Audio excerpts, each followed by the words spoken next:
सोलापूर पुणे महामार्गावर तेलंगवाडी येथे खासगी ट्रॅव्हल्स बसची अज्ञात वाहनाला पाठीमागून जोरदार धडक, ट्रॅव्हल्स चालक जखमी.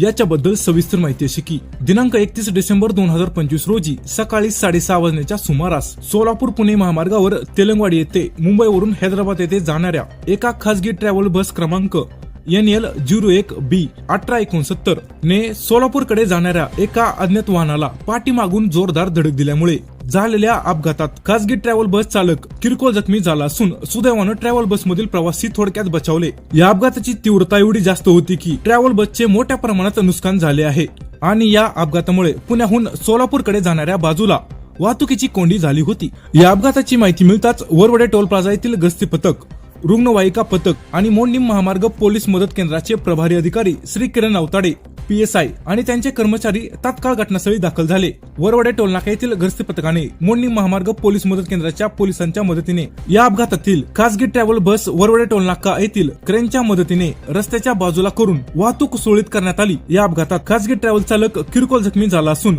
सदर अपघाताची माहिती मोहोळ पोलीस स्टेशन येथील अपघात विभागाचे अधिकारी श्री पवार यांनी दिली असल्याची माहिती वरवडे टोल प्लाझा येथील गस्ती पथकाचे प्रमुख श्री विजय साळुंके यांनी दिली आहे.